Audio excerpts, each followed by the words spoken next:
안녕하세요. 김상순 TV입니다. 여러분, 한때는 중국의 가장 으뜸가는 부호로 30조 원이 넘는 재산을 보유한 신화적인 존재였던 마윈은 이미 2020년 10월 24일 이후 대중들의 시야에서 사라졌습니다. 중간에 간간히 모습을 드러내긴 했지만 사적인 활동이 전부였죠. 그런데 올해에는 무성한 소문만 있었을 뿐 행적이 완전히 사라졌습니다. 마윈은 도대체 어디에 있을까요?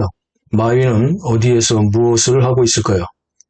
지난 7월 말 알리바바의 창업자이고 금융자회사인 엔트그룹의 대주주였던 마윈이 엔트그룹의 지분을 강탈당하다시피 내놓았다는 소식이 해외 언론에 보도되었었습니다. 마윈은 엔트그룹의 지분 50.52%를 보유했지만 보유했던 지분을 처분하여 10% 이하로 줄어들었고 대주주 지배권을 내려놓게 된 것입니다. 마윈의 지분과 의결권은 징센동 현 엔트그룹 회장을 비롯한 다른 임원들에게 이양하는 방식으로 대주주의 권한을 포기한 것으로 알려졌는데요. 마윈이 자진해서 지분을 내놓았을 것으로 보는 사람들은 아무도 없을 것입니다. 결국 강탈당한 것이라고 볼 수밖에 없습니다. 그러나 지분을 넘겼다는 소식만 있었지 모습을 드러내지는 않았습니다. 마윈이 대중 앞에서 사라진 시점은 2020년 10월 24일 이후입니다. 당시 마윈이 사라지게 된 이유에 대해서는 이미 2020년 11월 6일 마윈의 대반란 상하이 연설 번역 공유라는 제목으로 이 채널에서 방송을 했고 11월 8일에 생방송과 그 이후에도 녹화 방송으로 연이어 수차례 마윈과 관련된 방송을 했습니다. 상세한 내용은 당시의 방송을 다시 찾아보시기 바랍니다. 마윈이 사라지게 된 이유는 당시에는 한 가지로 요약할 수 있었습니다. 그런데 최근에 또 다른 한 가지 이유가 발견되었습니다. 먼저 첫 번째 이유를 다시 요약하면 이렇습니다. 2020년 10월 24일 알리바바의 창업자인 마윈 회장은 상하이에서 열린 와이탄 금융 서밋 기조연설에서 중국 공산당과 중국의 금융에 대한 정책, 금융당국의 보수적인 관리체제를 강력히 비판했습니다. 그런데 문제는 마윈의 연설 바로 전에 당시 실질적인 중공의 권력 2인자라고 할 수 있는 왕치산 중국 국가부주석이 중국 금융체제의 우수성을 강조했는데 마윈이 바로 왕치산과 중국 금융체제의 낙후성을 강한 어조로 비판한 것입니다. 또한 이 자리에는 이강 인민은행장, 중국의 고위직 금융당국자들이 대거 참석했기 때문에 마윈은 단단히 괘씸죄에 걸렸던 것입니다. 괘씸죄에 대한 후유증은 바로 나타났었죠. 48시간 뒤로 예정되어 있던 엔트그룹의 상장이 마윈의 중공 당국체제 비판으로 전격적으로 무기한 연기되었습니다. 그리고 지금까지도 엔트그룹은 상장을 할 수 없었던 것입니다. 마윈의 발언 이후 중국 공산당의 관변 언론과 관변 학자들이 이구동성으로 마윈이 금융에 대해 알지도 못하면서 정부를 비판했다며 마윈의 발언을 비판했습니다. 결국 2020년 11월 3일 마윈과 엔트그룹의 경영진은 중국 정부의 4대 금융관리기관에 의해 소환되어 질책을 당했습니다. 중앙은행인 인민은행, 증권감독관리위원회, 은행관리감독위원회, 외환관리국은 엔트그룹을 실질적으로 통제하는 마윈과 징센동 회장, 후샤오밍 총재 등을 불러 금융관리 감독과 관련된 내용에 대해 질타하고 엔트그룹에게 개선해야 할 점을 요구했다고 합니다.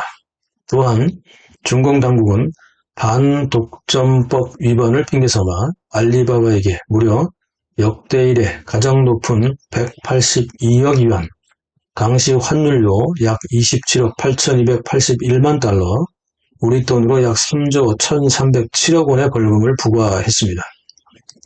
중공당국은 알리바바에 대한 반독점 과징금을 부과하면서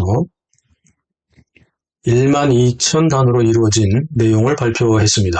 중공은 미국과 유럽연합의 반독점 규제 사례를 연구해서 자체 규정을 만든 것인데, 이 규정은 그 이후로 중국의 모든 관련 기업들에게 엄청난 부담이 되었습니다.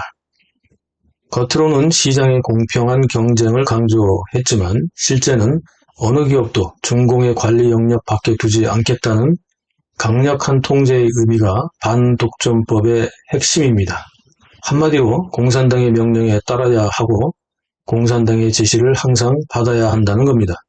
이때부터 중국의 기업들은 자율적인 시장경제의 틀에서 다시 마오쩌둥 시대의 사회주의식 통제경제, 즉 공산당이 주도하는 계획경제의 틀에 갇히게 된 것입니다. 중공 당국은 이후 알리바바와 엔트그룹을 필두로 디디 추싱, 징동, 메이투안 등과 같은 나머지 IT 대기업들에 대해서도 대대적인 통제에 나섰죠. 다시 오늘 주제로 돌아와서 마윈이 대중에게 사라지게 된 첫 번째 이유는 바로 2020년 10월 24일 상하이 와이탄 금융서밋 기조연설에서 중국 정부와 중국 공산당의 금융체제와 시스템을 강렬하게 비판했기 때문입니다. 마윈은 연설에서 중국의 은행은 압류와 담보로 버티는 전당포와 같다. 기차역을 관리하는 방식으로 국제공항 시스템을 관리할 수는 없다. 중국 금융은 노인들의 노인정과도 같다. 이런 취지로 왕치산 국가부주석과 이강 인민은행장 및 금융 관료들을 앞에 두고 강렬한 비판을 했던 것입니다. 그런데 최근에 마윈이 장기간 대중들에게 나타나지 않자 루머가 돌기도 했는데요. 올해에도 3번의 루머가 있었습니다. 첫 번째 루머는 올해 4월 달에 저장성 경제인들의 모임인 제7차 저장상회대회에 마윈이 다시 회장에 취임했다는 소식이 인터넷에 퍼졌지만 나중에 가짜 뉴스로 밝혀졌습니다. 두 번째 루머는 5월 3일 항저우시 국가안전국에서 국가전복과 분열을 시도한 마 모 씨를 체포하여 조사 중에 있다는 언론 보도가 있었습니다. 마윈이 거주하는 항저우 그리고 마시성을 가진 사람이 체포되었다는 보도에 마윈으로 오인되어 알리바바의 주식이 한때 9.4%나 폭락하기도 했습니다만 마 모 씨가 아니라 이름이 두 글자인 마 모모 씨로 정확한 이름을 밝히지 않은 언론 보도의 해프닝으로 끝났습니다. 세 번째 루머는 6월 24일 마윈이 스페인의 한 섬에서 골프를 치고 요트를 타면서 휴양 중이라는 보도가 나왔습니다. 인터넷에 올라온 사진도 요트와 해변을 배경으로 한 사진이었는데 확실한지 여부는 아직까지도 밝혀지지 않고 있습니다. 그 뒤에는 마윈의 소식이 없는데요. 만약 스페인 휴양이 사실이라면 마윈이 다시 실종된 것은 10월 14일 현재 112일째가 됩니다. 마윈은 왜 경영 일선에서 물러나서 쫓겨나서 숨어 지내야 할까요? 중공 당국은 왜 마윈의 엔트 지분을 빼앗고 마윈을 기업과 대중 노출에서 퇴출시켰을까요? 오늘 방송에서 두 가지 이유가 있다고 했는데 첫 번째는 2020년 10월 24일 상하이 와이탄 금융서밋 기조연설에서 중공의 금융당국 시스템이 너무도 통제 위주이고 국제사회의 흐름에서는 또 완전히 뒤처져 있는 낙후된 시스템이라고 비판했기 때문입니다. 그리고 두 번째 이유는 바로 지금 보실 영상의 내용에 있습니다. 한참 잘 나갈 때의 마윈은 대학을 설립하고 포럼과 특강을 통해 자신의 생각을 서슴없이 주장했었는데요. 바로 지금 보실 이 장면의 연설이 결정적으로 중공에게 또 괘씸죄에 걸렸던 것입니다. 이 영상은 언제 어디에서 마윈이 연설했던 것인지는 미상입니다. 번역된 자막과 함께 마윈의 목소리로 직접 들어보시죠.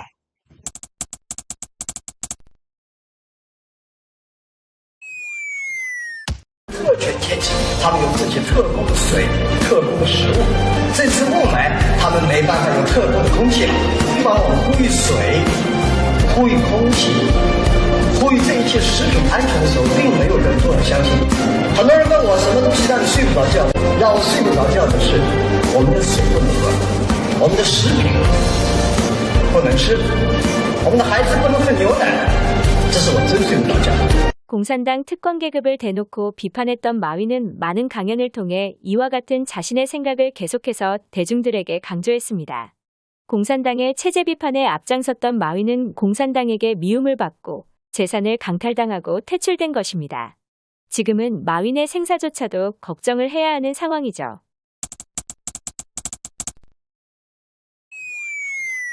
짧은 중국 정보를 하나 추가합니다. 중공이 통치하는 중국에서 인민들에게 가장 폭리를 취하는 업종은 무엇일까요? 10대 폭리 업종은 바로 이것들입니다. 오늘 영상 어떻게 보셨습니까? 중국의 진짜 지성인들은 마윈의 퇴출이 의미하는 것에 대해 중국 경제는 다시 마오쩌둥의 계획 경제로 되돌아가기 시작했고, 동시에 중공의 시장경제 통제 정책으로 중국의 경제 발전은 스스로 큰 바위를 등에 지고 마라톤을 시작한 것이라고 평가하기도 합니다. 댓글로 소통하시죠. 구독, 알람, 좋아요 눌러주세요. 감사합니다.